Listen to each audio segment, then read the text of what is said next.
Bienvenidos, extensionistas. Como parte de las actividades del curso, tenemos la participación del doctor Alessandro Bonanno, quien es profesor de la Sam Houston State University en Texas. Él ha sido editor de la prestigiosa revista Rural Sociology y también fue presidente de la Asociación Internacional de Sociología Rural.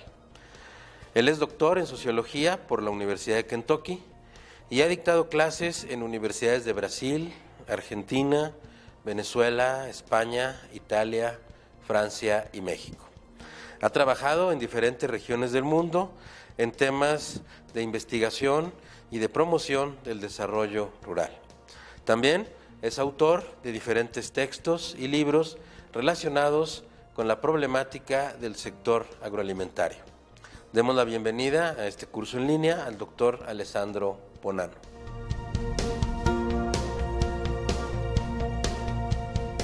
La globalización significa más que todo la reorganización del tiempo y el espacio. El tiempo se ha acelerado y el espacio se ha achicado. Eso no son características, digamos, físicas, porque, por ejemplo, el tamaño de la Tierra es el mismo. Sin embargo, son características socioeconómicas. ¿Qué significa? Significa que la capacidad de nosotros, ciudadanos del mundo, de movernos adentro de esta esfera, de este globo, es mucho más rápida que antes y mucho más fácil que antes. Por ejemplo, está claro que este tipo de curso, un curso en línea, nos permite a nosotros profesores, a los alumnos que viven en lugares lejos, entre ellos, de juntarnos periódicamente y de estar en un mismo lugar virtual, en cambio de un lugar físico, que en este caso sería una situación imposible. Entonces tenemos una situación en donde las relaciones sociales, o sea, la manera como nosotros como seres humanos nos relacionamos en grupos, están mucho más fácil de conseguirse, en cambio de situaciones pasadas a donde el espacio, la distancia entre nosotros, creaba barreras que no se podían vencer. Entonces la globalización nos ha llevado a una situación a donde elementos básicos de nuestras vidas, como la producción de producto agrícola en ese caso, o el consumo de alimento, se ubican en contextos que son mucho más rápidos en términos de producción, en términos de distribución y también en términos de consumo que en el pasado.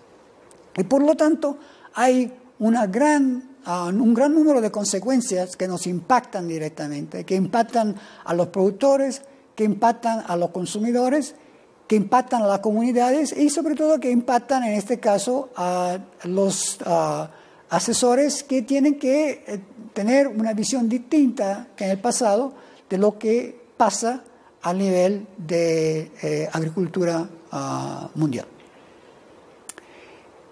Una de las consecuencias principales de la globalización es la creación de cadenas de producción y consumo.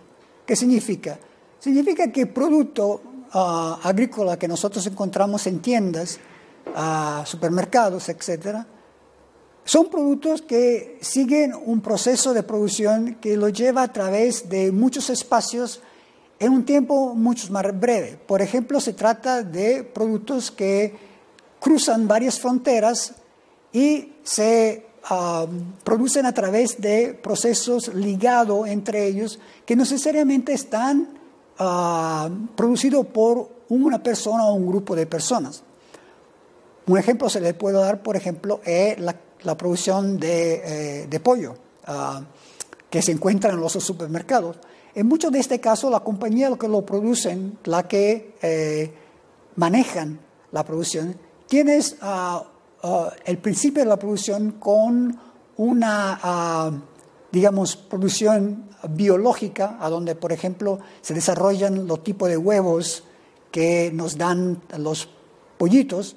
Y esos son, por ejemplo, productos genéticamente manejados que se ubican en universidades o centros de investigaciones o laboratorios que normalmente están en centros urbanos, en las grandes ciudades, por ejemplo, en Norteamérica o de Europa, etc. Y las patentes que se desarrollan con esta investigación después están vendidas a productores que se ubican en otras zonas del mundo. Por ejemplo, en el caso de México, en la parte norte de México, o hay mucha producción que se consume en México que está ubicada al principio en este nivel en Norteamérica. Una vez, por ejemplo, que se desarrollan los pollitos y se engordan a nivel de gallina, digamos, este proceso, por ejemplo, se lleva a cabo en varias partes de México, en varias partes de los Estados Unidos o de Centroamérica. Después el pollo se mata y se prepara en otros lugares. Por ejemplo, eso por cuestiones ambientales o cuestiones de regulación, normalmente se lleva a cabo en Centroamérica. Y después el pollo tiene que ser transformado en los paquetes que nosotros compramos al supermercado y ese proceso se lleva a cabo en otros lugares. Entonces se crea toda una cadena de producción que lleva ese animal a varios países. En algunas situaciones esos animales viajan mucho más que algunas personas y por lo tanto se trata de un proceso, digamos, socioeconómico que juntas varios lugares de una manera que no existía en el pasado. ¿Por qué se juntan varios lugares y se crea esta cadena espacial? Porque tienen una conveniencia, o sea, se ha visto a través de esta reorganización del espacio y del tiempo que por empresas, por productores, es más conveniente seguir un proceso que reubica la producción, reubica el consumo de una manera tal que involucra esta acción espacial y por lo tanto hay conveniencia económica y en algunos casos conveniencia social a hacer esto.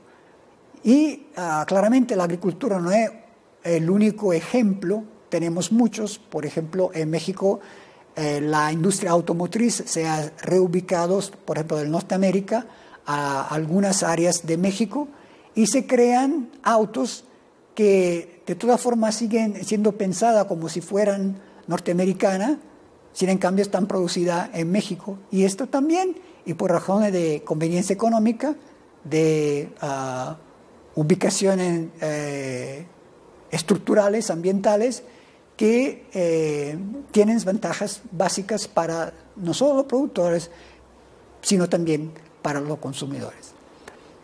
Al mismo tiempo se han creado instituciones globales. Todo esto está soportado por cambio tecnológico. Por ejemplo, el curso que están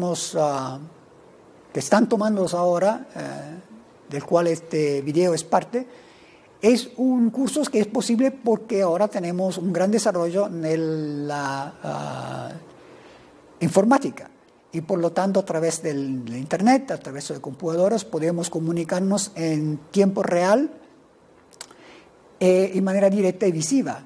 Cuando en cambio hace pocas décadas tuvimos que escribir cartas y la comunicación con cartas tomaba varias semanas y era una comunicación muy limitada. Ahora en cambio podemos vernos y hablar en tiempo real y por lo tanto la antigua diferencia entre comunicación personal y comunicación a distancia se ha de hecho eliminada. Está de hecho eliminada porque ahora podemos comunicarnos como si fuera de persona cara a cara a través de una comunicación virtual.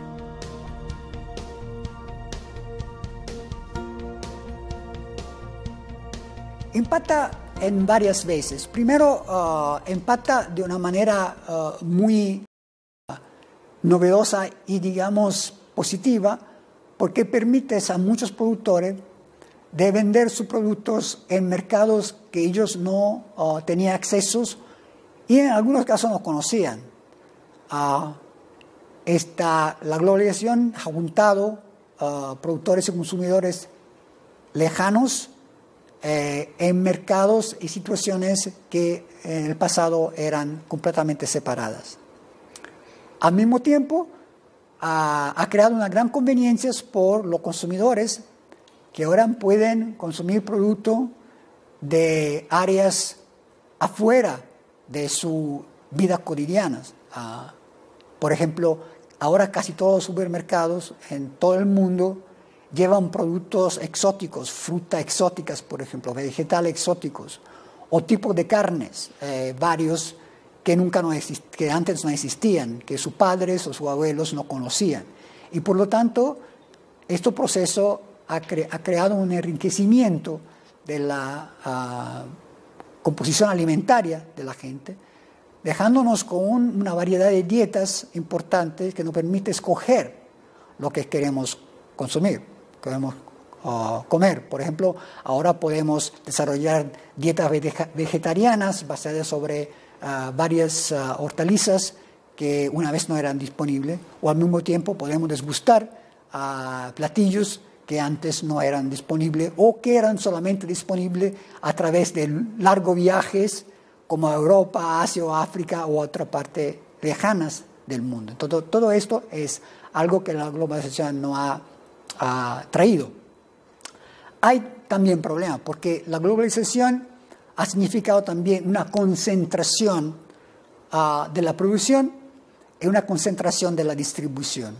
Significa que se han creado productores más y más grandes, más y más fuertes, y también se han creado centros comerciales más fuertes. Por ejemplo, ahora la concentración de la venta es mucho más adelantada que antes, y la verdad hay pocos supermercados ahora a nivel mundial que de hecho controlan básicamente no solo la venta, sino también la producción a través de sistemas que manejan, dirigen la manera como los productores, los campesinos producen su producto. ¿Estos impactos son de la misma manera en todas las regiones del mundo? Hay patrones que son similares a nivel mundial. Por ejemplo, haciendo el caso de la fruta fresca. Supermercados ahora, empujados por la nueva demanda de los consumidores, quieren ofrecer productos de calidad. O sea, la fruta tiene que tener un sabor y al mismo tiempo una apariencia que es conforme con algunas imágenes, algunos datos de lo que se entiende de calidad. Por ejemplo, tienen que tener colores especiales, tener formas especiales, etc. Y si la fruta no se conforma con este tipo de manera de ser, entonces no va a ser comprada por los supermercados, no va a ser incluida en los procesos de compra y venta asociado con la gran distribución transnacional. Por lo tanto, ¿qué acontece? Que cuando tenemos esos grandes supermercados, ellos se ubican en grandes zonas urbanas alrededor del mundo. Por ejemplo, las mismas cadenas alimentarias se pueden encontrar en Norte Europa, en Norteamérica, en Australia, en algunas grandes metrópolis de América Latina, y todos ellos básicamente usan la misma política de consumo, o sea, compran las mismas frutas, compran la misma carne y la venden de la misma manera. Entonces, para tener este tipo de producción y venta mundial, esta empresa, estos grandes supermercados, necesitan una oferta constante y sobre todo tienes que guardarse de problemas desde el punto de vista productivo y por lo tanto desarrollan sistemas alternativos de producción como la constante creación de ventanas temporales de producción. Por ejemplo, como nosotros sabemos, la fruta y hortaliza y otros productos agrícolas siguen un proceso estacional. Entonces, en algunos casos se producen en primavera, en otro caso en verano, en otro caso en otoño.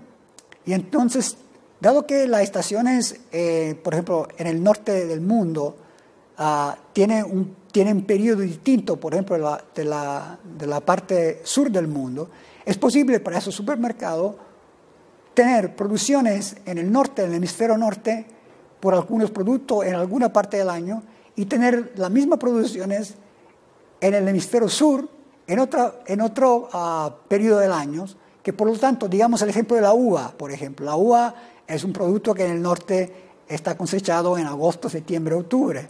Entonces, cuando, por ejemplo, se acaba en el norte, por ejemplo, ellos se pueden dirigir a productores del sur, como por ejemplo el caso de Chile, que produce estas uvas en periodos donde el norte no se produce. ¿Okay? Y también cuando no se produce en Chile y no se produce en el norte, digamos California o que sea, o España o México, ellos pueden usar lugares como en la parte noreste de Brasil, a donde, dado el clima, se puede producir alrededor de todo el año. Entonces contratan productores para producir en meses a donde sea el norte como el sur no pueden producir. ¿Qué significa? Que hay una cadena de producción global, mundial, que ubica la producción de la uva en varios lugares del mundo a según de la temporalidad de la producción misma, y eso significa que el supermercado va a tener uvas para los consumidores todos los meses del año. Después hay una otra dimensión de la globalización empujada por la tecnología, o sea, la creación de nuevos productos agrícolas que son genéticamente modificados, o sea, que tienen ingeniería genética, por lo cual el tiempo de crecimiento, la estación de crecimiento está adelantada o está aumentada, como por ejemplo fresa que tolera temperaturas bajo cero y por lo tanto puede crecer en lugares que tienen una estación de crecimiento bastante corta y que en el pasado, por ejemplo, no podían producir al principio del otoño, en cambio ahora pueden. Entonces hay todo un conjunto de elementos, digamos, tecnológicos, de elementos socioeconómicos, políticos, que nos llevan a una situación, de un lado, de conveniencia para los consumidores que pueden disfrutar de sus uvas en toda parte, en todo mes del año, pero también de productores que pueden producir cosechas que antes no podían.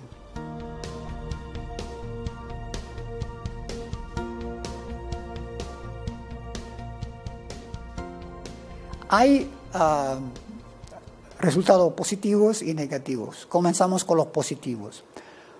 Uno de los elementos positivos de esta situación es la posibilidad de los pequeños productores de insertarse en sus circuitos mundiales de producción, que dado el tamaño de estos circuitos, el tamaño, por ejemplo, de los grandes supermercados y de la población de consumidores que usa este producto, ofrecen una salida a la producción de la pequeña agricultura muy importante. Uno de los problemas históricos, digamos, de los pequeños productores ha sido el problema de los mercados.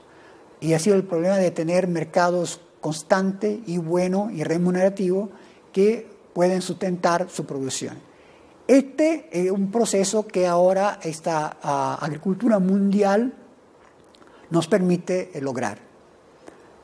Al mismo tiempo, este tipo de situación puede ser una situación negativa, en el sentido que para insertarse en estos procesos, en esos circuitos de producción global, los pequeños productores tienen que someterse, digamos, a los requerimientos de los grandes supermercados. Por ejemplo, antes se habló del tamaño, del color, de la forma de la uva o de la fruta que se consuma. Entonces los pequeños productores ahora tienen que tener la capacidad de producir con estos requerimientos. O sea, se trata de producir ese tipo de fruta con los colores necesarios, con la forma necesarias, con todos los requerimientos necesarios, claramente el sabor, que están requeridos por el supermercado. Los supermercados tienen, por ejemplo, un sistema de certificación que es muy importante, a donde envían expertos que prueban los productos, que lo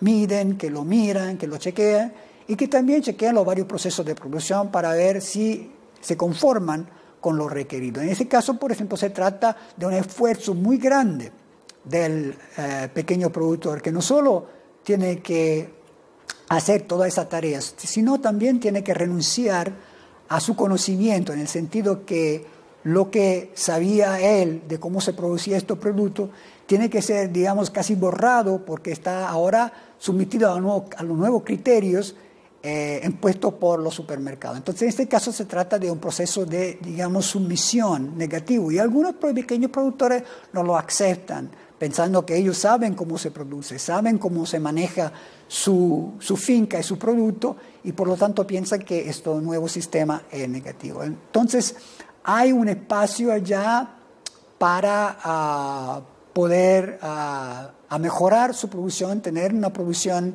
mejor, pero también hay algunos problemas que siguen y tienen que ser tomados en cuenta en el proceso de producción.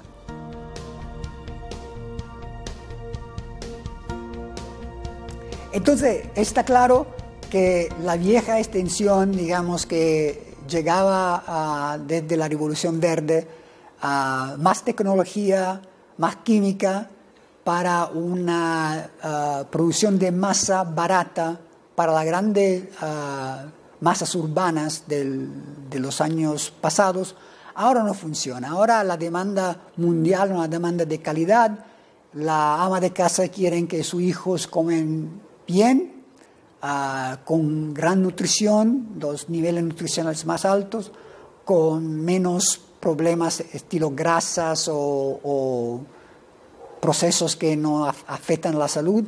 Y entonces se trata de un cambio radical de la manera como se tiene que asesorar al productor. Entonces el productor tiene que conocer los nuevos dictámenes que vienen por los supermercados, por el mercado mundial, la nueva tecnología que se necesitan para la producción y sobre todo las nuevas reglas de producción. Entonces el extensionista tiene que conocer esto y también tiene que conocer los peligros, los problemas, como por ejemplo esto de la falta de cumplimiento con los requerimientos de la grande producción, sabiendo que si no cumplen, por ejemplo, la cosecha no va a ser vendida. Entonces se puede tener un contrato de venta que dura mucho tiempo y por lo tanto el productor se puede sentir seguro que va a vender sus varias cosechas en los próximos años a los grandes supermercados.